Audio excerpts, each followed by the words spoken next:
시청자 여러분 안녕하십니까? 어제는 조양호 환진그룹 회장이 사내이사 연임에 실패하더니 오늘은 박삼구 아시아나그룹 회장이 물러났습니다. 오늘 뉴스프리즘은 양대 항공사 수장의 소식으로 시작하겠습니다. 박삼구 금호아시아나그룹 회장이 그룹 경영에서 전격적으로 물러났습니다. 최근 아시아나항공이 금융시장에 혼란을 끼친 것에 대해서 책임을 지겠다는 겁니다. 첫 소식 정윤형 기자가 보도합니다. 주주총회를 앞두고 박삼구 금호아시아나그룹 회장이 전격 퇴진을 선언했습니다. 2002년 형인 고 박정구 회장에 이어 회장직을 맡은 뒤 17년 만입니다. 박 회장은 그룹 회장직은 물론 아시아나항공, 금호산업 등 2개 계열사 대표이사직과 등기이사직을 내려놓습니다. 그룹 경영에서 완전히 손을 떼겠다는 뜻입니다. 최근 아시아나항공이 감사의견 한정을 받은 것이 퇴진을 결심한 직접적인 원인이 됐습니다. 이와 관련해 박 회장은 책임을 통감한다고 밝혔습니다. 최근 아시아나항공은 감사의견 한정으로 주식 거래가 정지되고 회사채는 상장 폐지 위기에 몰렸습니다. 이후 감사의견 적정을 받은 감사보고서를 공시했지만 아시아나항공의 부실 경영 논란과 그로 인한 시장 혼란은 잦아들지 않았습니다. 박 회장의 책임론이 다시 불거진 것도 이 때문입니다. 회사 측은 당분간 이원태 부회장을 중심으로 비상경영위원회를 운영해 경영 공백이 없도록 할 예정이라고 밝혔습니다. 또 빠른 시일 내 명망 있는 외부 인사를 회장으로 영입할 계획입니다. SBS CNBC 정윤영입니다. 이렇게 갑작스럽게 박 회장이 퇴진을 결심한 이유는 뭘까요? 칼자루를 쥔 산업은행의 압박이 작용한 것으로 분석됩니다. 계속해서 손석우 기자입니다. 박 회장은 어제 저녁 이동걸 산업은행 회장에게 긴급 만남을 요청했습니다. 그 자리에서 아시아나항공의 조기 정상화를 위한 협조를 요청했고 동시에 경영에서 물러나겠다는 의사를 전달했습니다. 앞서 산업은행은 박 회장 측에 시장의 신뢰 회복을 위해 대주주와 회사의 노력이 선행돼야 한다는 입장을 전달했습니다. 박삼구 회장이 이번에 그 회사의 유동성이 악화되고 재무구조도 지금 계속 악화되는 상황에서 산업은행의 또 압박을 견디기가 어려우니까 사면 초과에 몰린 상황이 아니었나 이런 생각이 듭니다. 박 회장의 퇴진은 감사보고서 사태가 결정적 계기가 됐지만 보다 근본적인 이유는 개선되지 않는 경영 상태였습니다. 산업은행과 재무구조 개선 양해각서 시한을 연장하는 협상 과정에서도 아시아나항공은 자구 계획을 제대로 이행하지 못했습니다. 여기에 산업은행은 자금 회수 가능성까지 내비쳤습니다. 2017년 금호타이어 매각 과정에서 우선 매수 청구권 문제, 지난해 기내식 사태로 악화된 관계가 더 이상 돌이킬 수 없는 상황에 이른 겁니다.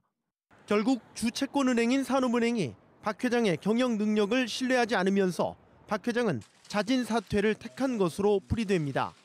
SBS CNBC 손석우입니다. 결국 박삼구 회장은 입사 53년 만에 그룹을 떠납니다. 대우건설 인수 등 의욕적으로 사업을 확장했다가 결국 그룹은 쪼그라들고 자신은 물러나는 신세가 됐습니다. 이어서 권세욱 기자가 박삼구 회장의 경영 역사를 살펴봤습니다.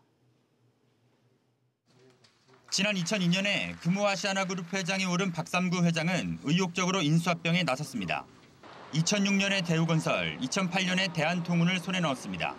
금호아시아나그룹은 재계 7위로 올라섰습니다. 하지만 유동성 위기로 재무구조가 악화되며 그룹 전체가 흔들렸습니다. 여기에 형제 간 경영권 분쟁까지 겹치면서 동생인 박찬구 금호석유화학 회장을 대표이사에서 해임하고 자신도 명예회장으로 물러나기도 했습니다. 그룹을 살리기 위해서 제가 그런 결단을 할 수밖에 없었다는 것을 이해를 해주시기 바랍니다. 박 회장은 지난 2010년 경영 정상화를 명분으로 회장직에 복귀했지만 논란은 끊이지 않았습니다. 지난해에는 아시아나항공의 기내식 문제로 사회적 물의를 빚었습니다. 국민 여러분께 우리 아시아나항공 기내식 사태로 인해서 심려를 끼친 것을 죄송스럽게 생각합니다. 경영 능력에 대한 의구심뿐 아니라 도덕성 문제도 제기되며 궁지에 몰리기도 했습니다. 지난해 아시아나항공 승무원을 비롯한 직원들의 미투 폭로가 잇따른 데 따른 겁니다. 전날부터 전화와 회장님 잘 맞이해라부터 사전 작업들을 다 하니까 장갑게 맞이하고 동그랗게 회장님 주변에 서고 박 회장의 자진 퇴진을 놓고 자의반 타의반이 아니냐는 이야기가 나오는 이유입니다. SBS CNBC 권석입니다. 이제 관심사는 다음 수장이 누가 될지로 옮겨가고 있습니다. 외부 회장을 영입하겠다고는 했지만 장남인 박세창 아시아나 IDT 사장에게도 시선이 쏠리는데요. 안지혜 기자가 이어서 보도합니다. 금호아시아나그룹은 당분간 이원태 부회장을 중심으로 한 비상 경영 체제를 가동하고 곧 외부 인사를 그룹 회장으로 영입하겠다고 밝혔습니다. 당장 3세 승계에는 선을 그은 겁니다. 하지만 재계는 잠시 시간 벌기일 뿐 결국은 장남 박세창 사장의 등판이 예고된 것으로 보고 있습니다. 한진그룹은 이제 형제가 좀 있잖아요. 근데 금호는 그냥 딱 외아들이 돼서 사촌도 있긴 하지만 조금 빨라질 것 같아요. 한진에 비해서는. 따라서 박삼구 회장의 이번 퇴진이 일시적인 책임 회피일지 아니면 전문 경영인에 의한 정상화 수순일지는 좀 더 지켜봐야 한다는 지적도 나옵니다. 지금 현재 장남 박세창 3세 경영인이나 동시대에 놓여있던 이사회 구성원이 아직 남아있기 때문에 다른 그룹들을 비춰봤을 때 미등기 회장 또는 고문 상태로 남아서 그룹을 전반적으로 총괄하고 하는 방식으로 그룹을 지배할 수 있는 여지는 있는 것 같습니다. 아시아나항공과 금호그룹의 경영권은 당분간 기장 교체를 대기하는 상황이 될 것으로 관측됩니다. SBS CNBC 안지혜입니다. 박삼구 회장의 이번 퇴진은 조양호 한진 회장이 대한항공 경영진에서 내밀린 지 하루 만에 일어나면서 두 수장의 모습에도 관심이 쏠렸습니다. 같은 듯 다른 두 사람의 행보를 김성훈 기자가 비교해봤습니다. 조양호 회장과 박삼구 회장은 항공업계의 라이벌 오너였습니다. 글로벌 항공 동맹에서도 조 회장은 스카이팀을, 박 회장은 스타 얼라이언스를 택했습니다. 두 사람은 선친의 뒤를 이어 그룹 총수 자리까지 올랐다는 공통점이 있습니다. 조 회장은 가족들의 갑질 사건이 여론을 악화시켰습니다. 박 회장도 자신의 미투 논란으로 도덕성에 흠집이 났습니다. 차이점도 있습니다. 조 회장은 주주총회에서 재선임에 실패하며 사실상 쫓겨났습니다. 반면 박삼구 회장은 회계감사 보고서 문제로 금융시장 혼란을 초래했다며 자진 퇴장했습니다. 경영 악화와 이로 인한 여론의 질책이 퇴진의 직접적 요인이 된 겁니다. 화려한 날개의 주인공이던 두 오너는 결국 악화된 여론에 날개가 꺾였습니다. SBS CNBC 김성훈입니다. 네, 이제 관심은 다시 조양호 한진그룹 회장으로 쏠립니다. 대한항공에서는 물러났지만 한진그룹 회장직은 여전히 유지하고 있기 때문인데요. 내일 지주회사 격인 한진칼의 주주총회가 열립니다. 윤지혜 기자와 이 소식 자세히 알아보겠습니다. 윤 기자, 네. 먼저 퇴진을 선언한 박삼구 회장 이야기부터 좀 해보죠. 여기 금호아시아나 계열사들의 주총이 내일 예정이 좀 돼 있죠? 네, 그렇습니다. 박삼구 회장의 금호산업 사내이사와 대표이사 연임 여부가 내일 열리는 주총에서 초미의 관심사였는데요.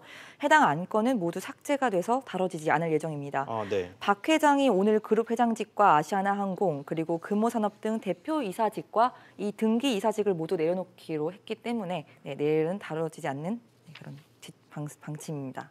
그렇군요. 그러면 이 한진칼 쪽의 주총 안건은 어떻게 됩니까? 네, 박 회장은 그룹 대표에서 아예 손을 떼기로 했지 않습니까?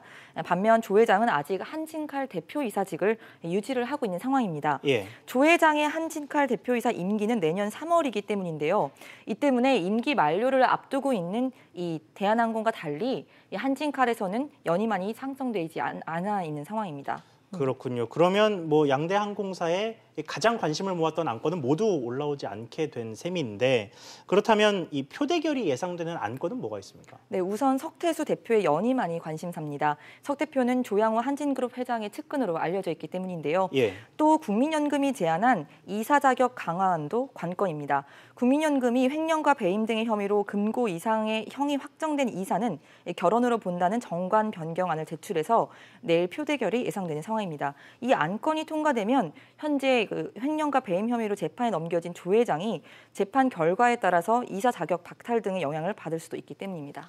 네, 그러면 이게 일부에서는 이 박삼구 회장뿐만 아니라 조양호 회장도 퇴진이 임박한 것 아니냐. 그래서 조원태 대한항공 사장 체제로 좀 전환되기 시작하는 것 아니냐. 이런 식의 관측도 나오고 있는데 어떻습니까? 네, 하지만 아직 조 회장의 퇴진을 얘기하기엔 조금 이른 감이 없지 않아 있습니다. 예. 다만 조 회장이 대표 이사직에서 물러남에 따라서 이 그룹사 전반에 걸쳐서 장남 조원태 사장 체제로의 전환이 예상보다 빠르게 진행될 그럴 여진이 있습니다.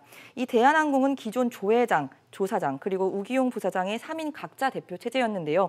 이번에 조 사장과 우 부사장의 2인 대표 체제로 바뀌게 됐습니다. 또 갑질 파문으로 사회적 물의를 일으킨 조연아와 조현민 자매의 경영 복귀가 한동안 쉽지 않을 예정이기 때문에 아들 조원태 사장으로의 경영권 승계 가속화가 불가피하다는 지적이 나옵니다. 그렇군요. 윤 기자 잘 들었습니다. 다음 소식입니다. 기획재정부, 금융위원회 등 경제부처의 고위 관료들의 재산이 공개된 것을 보면 서울 강남권과 세종시에 집을 보유하고 있는 게 눈에 띕니다. 입지가 좋은 곳에 집이 있다 보니 부동산 가격 상승에 재산이 수억 원씩 불어난 것으로 나타났습니다. 박규준 기자가 보도합니다. 금융정책 주무부처인 금융위원회의 이른바 톱3는 모두 서울 강남에 부동산을 보유했습니다. 최종구 금융위원장은 송파구 잠실동에 아파트 한 채를 갖고 있는데 지난해 말 기준 공시가가 11억 2,800만 원으로 1년 새 1억 7천만 원 가까이 급등했습니다.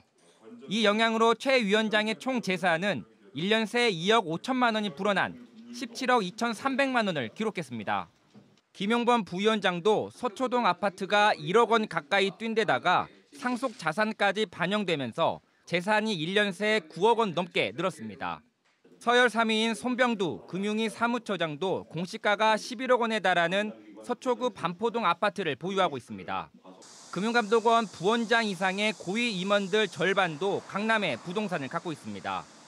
금융감독원 유광열 수석 부원장은 세종시 아파트와는 별도로 강남구 도곡동에 7억 원이 넘는 아파트 한 채를 갖고 있습니다. 김우찬 금감원 감사는 총 재산 48억 원으로 금융계 고위공직자 중 1위를 기록했는데 강남구 대치동에 본인 명의 아파트가 20억 원에 달했습니다. 기획재정부 고위 관료들은 경제부총리와 1차관 모두 경기도 소재의 아파트를 보유했고 재산은 둘 다 2억 원 넘게 늘었습니다. 홍남기 경제부총리는 총 재산 9억 9,400만 원, 이호승 1차관은 23억 8천만 원을 신고했습니다. 한국은행은 이주열 총재를 포함한 금융통화위원들의 평균 재산이 44억 원에 달했습니다. SBS CNBC 박규준입니다. 네, 고위공직자들 재산이 공개될 때마다 매번 반복되는 일이긴 합니다만 올해도 어김없이 논란이 불거졌습니다. 취재기자와 이 부분 조금 더 자세한 얘기 나눠보겠습니다. 임종윤 기자 나와 있습니다. 임 기자, 네. 먼저 앞서 리포트를 좀 보니까 고위공직자들 중에 상당수가 다주택자네요. 예, 청와대부터 좀 보면은요, 다주택자를 2주택 이상으로 이제 정부에서 규정을 하기 때문에 그 기준을 본다면 청와대 같은 경우 13명, 재산공개 대상자 13명 가운데 전체 대상자의 30% 가까운 13명이 전체 대상자 중에서 30% 가까운데 이 사람들이 이제 다주택자였고요. 이게 1년 전보다 2배 이상 늘어난 수치입니다. 내각을 보면은 장관급 18명 가운데 7명이 다주택자였고요. 눈에 띄는 거는 농림축산식품부 장관이 이계호 장관인데 이계호 장관은 집이 5채였습니다. 아, 그렇군요. 그런데 이게 자기가 살고 있는 집이 아니라면 모두 팔라라는 게 현 정부인 문재인 정부 부동산 정책의 핵심이었는데 김의무 장관이 그렇게 얘기했죠? 예, 그렇죠. 그런데 여전히 꽤 많다는 이야기입니다. 그러면 재산 공개 대상자 전체로 좀 넓혀서 통계를 좀 내보면 어떻습니까? 그렇게 보면은요. 지난해 말 현재 청와대 그다음에 장관급 중에서 재산 공개 대상자는 61명입니다. 근데 좀 표를 한번 볼까요? 표에서 보신 것처럼 이 대상자 61명 중에 21명, 즉 34%가 다주택자고요. 1년 전으로 가보면은 재산 공개 대상자, 좀 표가 좀 잘못됐네요. 2018년이 61명 중에 21명이고요. 2017년이 59명 중에 22명입니다. 그건 우리 시청자분들께서 좀 참고해서 보시면 될 것 같고요.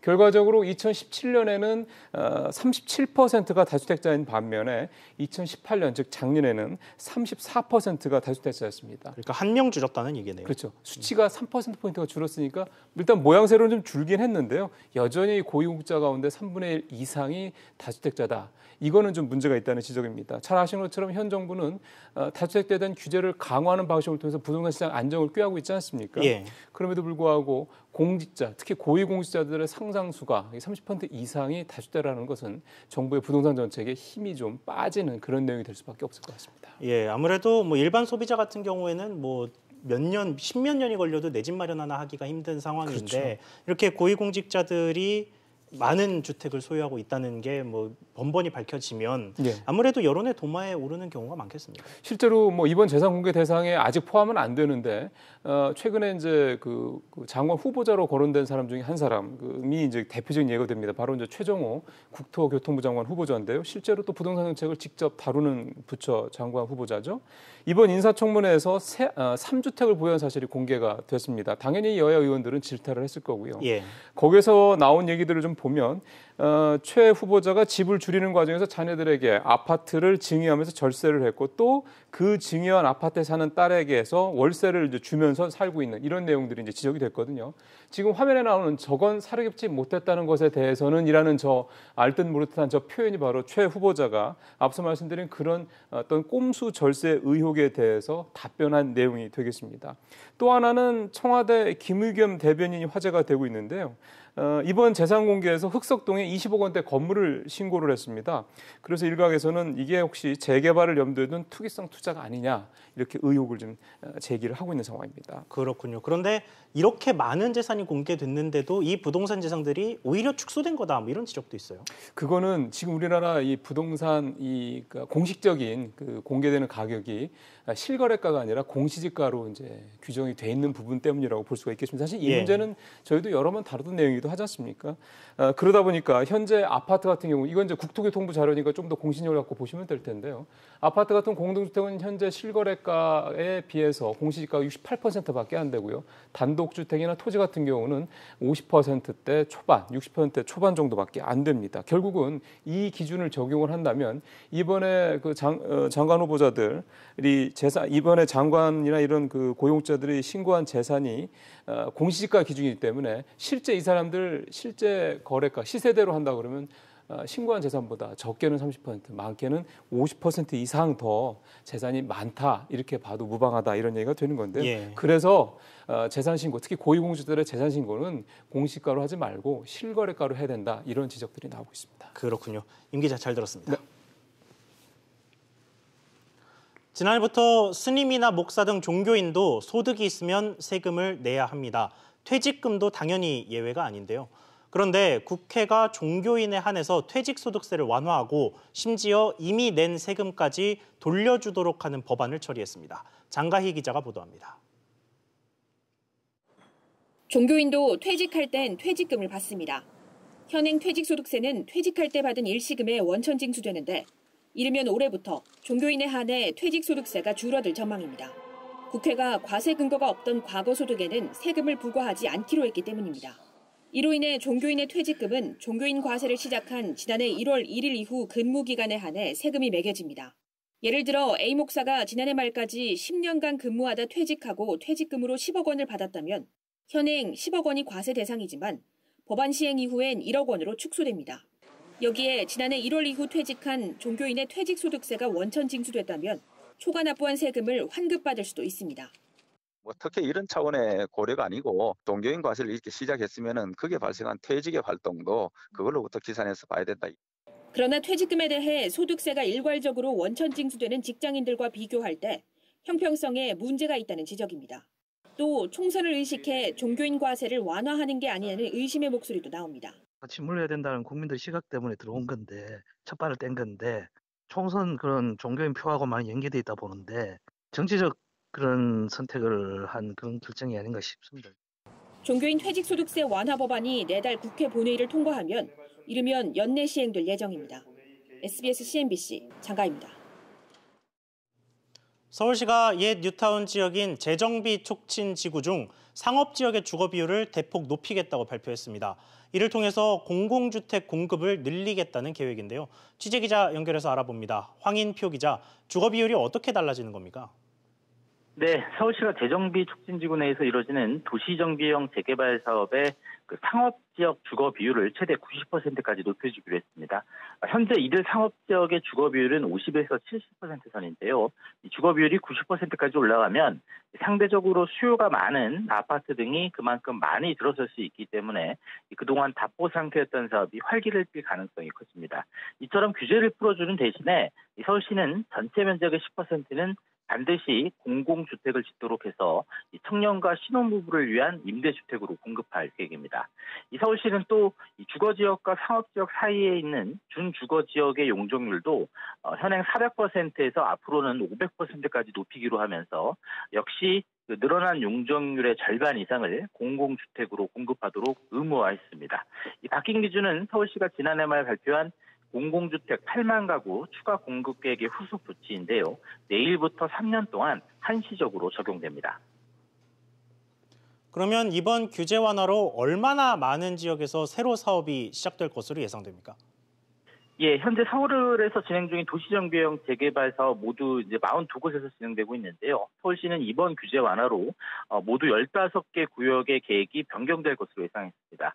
서울시 관계자는 주로 역세권 지역 중에 재정비 사업이 사실상 중단된 곳이 많았는데 이번 규제 완화로 아파트 등 주택이 많이 들어서게 되면 공공주택 역시 늘어날 것이라고 말했습니다. 지금까지 보도국에서 전해드렸습니다. 우리나라 인구가 올해부터 줄어들기 시작해서 오는 2067년에는 3,900만 명대에 그칠 것이란 암울한 전망이 나왔습니다. 사망자 수가 출생자 수를 앞지르는 자연 감소 현상으로 인구 감소 속도가 당초 예상보다 더 빨라질 것이라는 게 정부 설명입니다. 정인아 기자가 보도합니다. 통계청이 2017년부터 2067년까지 50년 동안 인구 변화 흐름을 분석한 결과 우리나라는 올해부터 사망자가 출생아보다 많아지는 인구 자연 감소가 시작됩니다. 2016년 추계에서 2029년부터 자연 감소가 시작될 것으로 예상했는데 기록적인 저출산이 지속되면서 10년이나 앞당겨진 겁니다.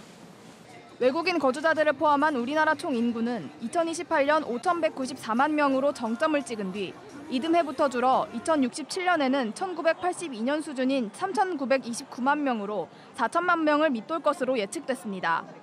2016년 추계에서 2032년이던 총인구 감소 시점이 3년이나 빨라진 겁니다. 고령화 속도는 더욱 빨라져 생산 연령 인구 수도 빠르게 줄어들 전망입니다. 베이비붐 세대가 생산 연령 인구에서 고령 인구로 이동하는 2020년대에 연평균 33만 명, 2030년대에는 연평균 52만 명씩 생산 연령 인구가 급감할 것으로 전망됩니다. 이런 분위기에 65세 이상 고령 인구는 2025년에는 1,000만 명을 넘어설 것으로 예측됐습니다.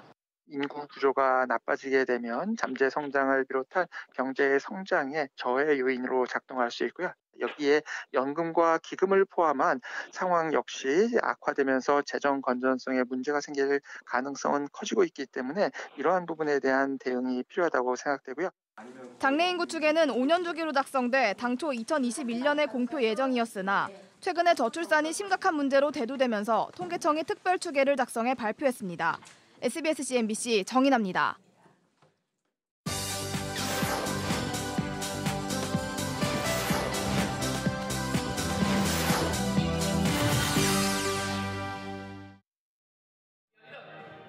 하늘이 정한 왕만이 뽑을 수 있다는 검 엑스칼리버. 왕족의 혈통인 줄 모르고 평범하게 자란 청년 아더가 우연히 검을 뽑아 올립니다. 하늘이 정해준 왕. 진정한 태양은 단 한 명. 이제 엑스칼리버의 주인은 돌아가신 우서왕의 아들 아더이십니다.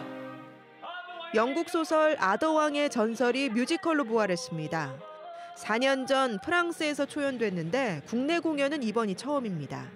원작의 장점을 살리면서 국내 정서에 맞는 각색과 함께 무대와 안무, 의상에도 트렌디함을 더했습니다.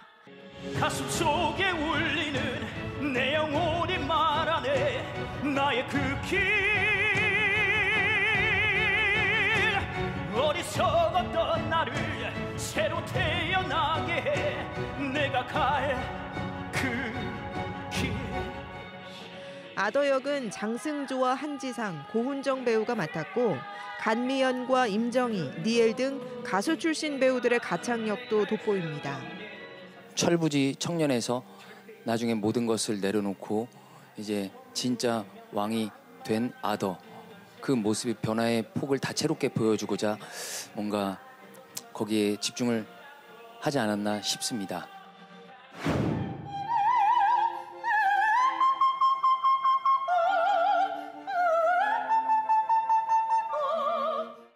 밤의 여왕의 아리아로 더욱 친숙한 마술피리가 국립오페라단 무대에 오릅니다. 모차르트의 대표작으로 왕자가 납치당한 공주를 구하는 동화 같은 이야기를 바탕으로 사랑과 권력의 본질이라는 메시지를 담았습니다. 오스트리아 출신 지휘자 토마스 레스너와 국내 정상급 성악가 허영훈과 김순영, 양희준이 하모니를 선사합니다. 먹으로 그린 밑그림에 진분홍색 연꽃이 생기를 더합니다. 대부분의 민화는 누가 그린 건지 작가를 알 수 없지만 김창익의 꽃과 새는 흔치 않게 작가의 이름이 남아있는 작품입니다. 국립중앙박물관이 마음으로 듣는 새들의 노래라는 주제로 조선시대 화조화들을 전시합니다. 17세기 까치 그림의 대가인 조속의 메마른 가지 위의 까치, 봄바람을 타고 온다는 제비와 페랭이꽃, 꽃과 새를 사랑했던 조선 화가들의 그림이 한자리에 모였습니다. SBS CNBC 윤선영입니다.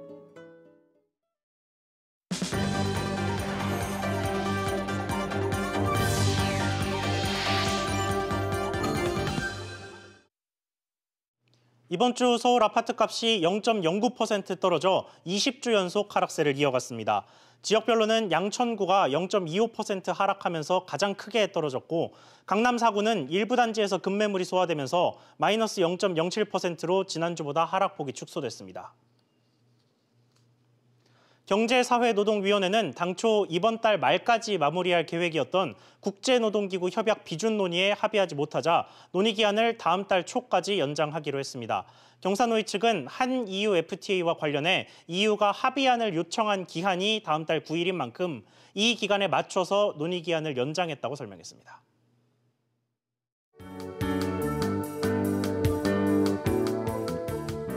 안녕하세요. K웨더 라이프스타일 리뷰 박유라입니다. 오늘 전국 곳곳에 초미세먼지 주의보가 내려지는 등 대기질이 좋지 못했는데요. 내일도 여전히 공기가 탁할 것으로 보여 호흡기 건강에 주의가 필요합니다. 오전에 전국적으로 먼지 농도가 높게 오르겠고요. 오후에는 농도가 더 짙어져 나쁨 수준의 농도까지 치솟을 때가 있겠습니다.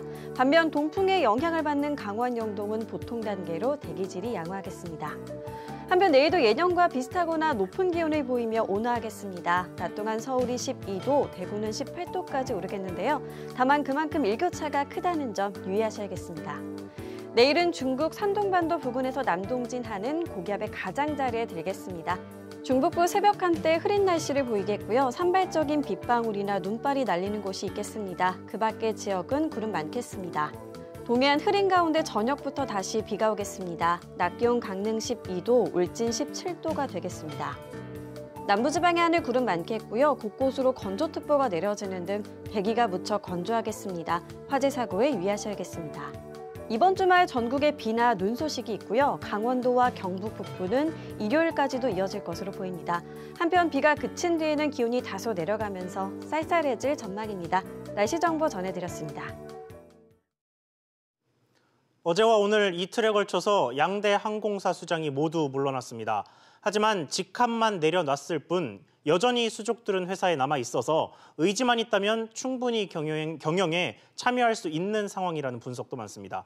두 회장의 퇴진 방식을 굳이 따지자면 자이냐 타이냐로 나뉘지만 보다 근본적으로 보면 모두 경영 책임을 지고 물러난 셈입니다.